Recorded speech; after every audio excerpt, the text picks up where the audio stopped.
You know, it feels amazing. I mean, this is kind of what I enjoy doing. I do it for entertainment for the crowd, but I also do it because it entertains me. But I've been blessed with a skill set, and I think it's my job to go out and kind of show the world what I've been blessed with in my ability. So, yeah, I hope I had a couple top contenders for the best knockouts ever, and I hope this one maybe even tops that one. You know what I mean? If it doesn't, I'll work harder and I'll come back and I'll give you guys something else that you never seen before. That's what my whole goal is every time I come out and fight, is to bless everybody with my blessings and keep it pushing. But have you ever practiced like a feint to 720 and a long right hand that knocks someone out and you just walk over them? Have you practiced that? Yeah, no. Well, in my mind I do. No, my coach and I actually practiced that 720. If you watch some of our videos and stuff leading up, and I was telling him, I was like, I'm worried about hit somebody with a 720. I was like, they're gonna be against the cage. And I was like, I'm gonna throw like a 1-2, and I'm gonna do the 720. But when I was coming around, I was like, oh man, he's too far away for me to kick him. Okay, so punch him. I was like, and so I threw a punch because I think he was too far for me to kick, and then it landed, and I was like, oh, okay, that was cool. It's not getting up. So yeah, that's kind of how that worked out. Raymond, do you ever surprise yourself when your highlight reel is absolutely ridiculous, and you're so casual after a knockout like that? If that was me, I'd be freaking out. Talk to me about your thought process after that. Me, I mean, I don't know. I really enjoy and I love what I do. Some people fight because it's their way to do this or do that. I'm a martial artist. This is a way of life for me. So it's about constant, never-ending improvement. So I've had knockouts before that people said were the knockout of the century or the knockout of the year. So how can I do that? How can I make myself better? Constant, never-ending growth is what my motto is in life, and it's my motto when I go in the ring. I won the Bellator kickboxing title. Now I'm on to the MMA world. There's a plethora of fights this weekend. They will have UFC fights this weekend, Canelo's fighting this weekend. It's an amazing fight, but I wanted to do something that made sure that I stood out above and beyond all of those fights. I mean, hopefully I can make ESPN or Sports Center. I've never made it before, but I hope it's on the way though, apparently. That'd be a good thing. And then Reese's Pieces, if y'all don't mind picking a brother up. Yeah, you know, I invest every event, and this is my first thing that I eat. I have this thing called my shrine of junk food that I eat after this. Most people, they want to have a beer or whatever the case is. I want to have some junk food because I've sacrificed so much in order to do this, in order to get here with my friends, my family, my beautiful fiance. And so, yeah, just a little bit of enjoyment and some candy. How active are you looking to be this year in the sport of mixed martial arts? Honestly, I'm looking to be as active as possible. Honestly, I just turned 39. Monday was actually my birthday, so it was a way to start off a fight week on my birthday. I didn't even get a birthday cake. My friends ordered me a cake at this restaurant, and they ate my cake right in front of me and just looked at me and smiled. Oh yeah, I didn't forget about that. Ate it right in front of me, kind of, and I'm just looking. I've got to make weight, so I'm like, so I'm like, you know, should I eat it? But looking to be as active as possible. I really enjoy it. I feel like martial arts is the fountain of youth. I was thinking about changing my nickname from the highlight reel to the ageist one, because eventually I'm getting older. You know, they say Father Time. But I'm looking forward to trying to beat him too. So I'm willing to take it. I'm actually getting married on the 24th of August to my beautiful fiance Colby Northcutt. So I'll take a little time and relax and enjoy going into that world. And then I'll be looking to make some moves again. You know. I was watching you and Michael Page have a conversation outside. I knew that was gonna come. I knew somebody was gonna ask my guy. It's not the question you're okay. But you guys go back a long time. And obviously when Michael was coming up on the point scene, he was looking at you as the blueprint, really. You was the guy, yeah? And now, you know, I know you stepped in the cage before, Michael, you know, back in the day, but then Michael's come along and sort of took the scene by storm with his style, with the point style. You know, watching Michael compete on this stage, has that made you think, yeah, I'm going to give MMA a try? No, I mean, for me, seeing Mike, I'm a huge fan. I'm a huge fan of Mike. I love what he's doing with the sport. When I was coming up and doing the sport, I was the man in the sport karate world, and Mike was the young guy coming up. And Mike and I go way back. We're really cool. We're really tight. I'm glad he actually made it out to the event. But he got his style kind of like from my style. He's like, man, I really like your style. And he made it into his own thing. And then not only did he do that, so I was his senior in the sport karate world. And then he made the move even before I did. I was doing full contact fighting at the time as well. And then he made the move into the MMA world, and he's been able to adapt beautifully the sport karate skill set into the MMA world. And the sport karate thing is something that a lot of the world hasn't really seen. It's not necessarily as popular of a sport, but it produces some of the best athletes that you can see in the world. And the stuff that you guys see myself and Mike do, we do that stuff every weekend at karate tournaments. But the eyes are not on it. Now the eyes are on it when we're able to do it and the camera's on it. So it's amazing to see that with him doing his thing.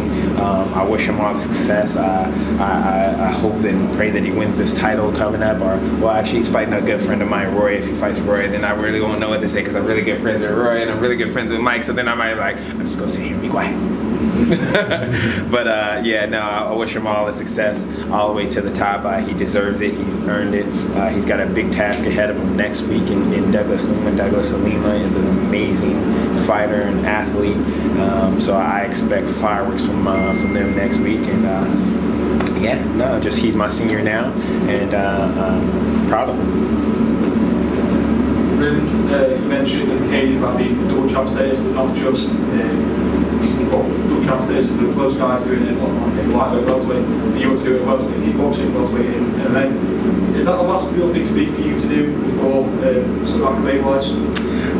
No, I mean, I figure for me, I'm a very goal-oriented person. You know what I mean? By setting new goals is how we make ourselves better as people. If you don't have a goals list or a vision board or something like that, then you might be walking around kind of like aimlessly in life. So I have a vision board in my room of things that I want to accomplish, things that I want to do. So for me, the word champ would mean I could be the champ in kickboxing and then the champ in MMA as well. So that would be my next goal. And then, hey, I might as well go for the hat trick and go for the champ. And whoever the boxing world champ is, I'm like, yo, what's up? I'm just gonna just walk around with them, you know what I mean? So champ season is in full effect. But that'd be my next goal. Obviously, there's some amazing MMA fighters, and I'm not saying that I'm gonna come up in here and I'm just stumbling. There's a whole lot that I gotta learn, a whole lot that I still gotta grow. My coaches have been working with me day in and day out, so I felt so comfortable and so confident being able to come out here and being able to perform to the level I had because they worked with me so hard. So I still have some things I need to work on, some things I need to grow on, but I just want to let everybody know that I have arrived and I am here, and I'd like to make an entrance, and I hope that was enough of an entrance for the MMA world to know that Raymond Daniels is here. Would you mentioned a boxing fight. I mean, the obvious one that springs to mind, Canelo's probably the best in the world at both middleweight and super middleweight. Obviously, you're on DAZN, he's on DAZN. Would you consider fighting Canelo? Would you enjoy that? We had the McGregor-Mayweather crossover. Would you like that fight as you nibble on your Reese's? I like where your head's at. You trying to set me up for success here. Yeah, I think Canelo's an amazing fighter, but he's never fought in Raymond Daniels. He's never fought someone with my speed, my movement. Am I this boxer? Do I have that record? Do I have that resume? No, but boxing is in my backyard. The MMA, I'm having to learn a lot more in the wrestling and jiu-jitsu. But in boxing, that's a whole nother story. Do you believe you could beat Canelo then? Oh yeah, no problem. So should we push for you to have that fight at some point? If you guys really want to, I'm down. I have no... It's cool. I guarantee I will give him the business. That's not a promise, it's a guarantee. It's like a stamp. But no, I would love to do that. For me, it's just another arena to stand up. He's got less weapons than they had tonight in the MMA world.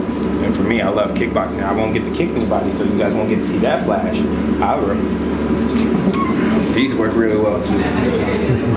Very much, first of all, congratulations on a beautiful performance. Thank you very much. Are we going to see you fight more often in Europe? I actually love the UK. I mean, I get more love over here, honestly, in the UK over and just in Europe than I do at home. You know what I mean? You guys have welcomed me with open arms. I might try to buy some property, see if it's possible to get up over here. But you guys are amazing people. It's got great history, great cultures, some amazing food. They eat some awesome steaks. You guys go to that Miller.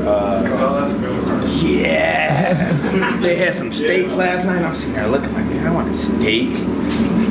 So I'm gonna have me one right now if they're open still. But anyway, yeah, no, I plan on coming back over to Europe. They're already talking to me about. I have a really big following over here in Europe from my previous sport karate experience.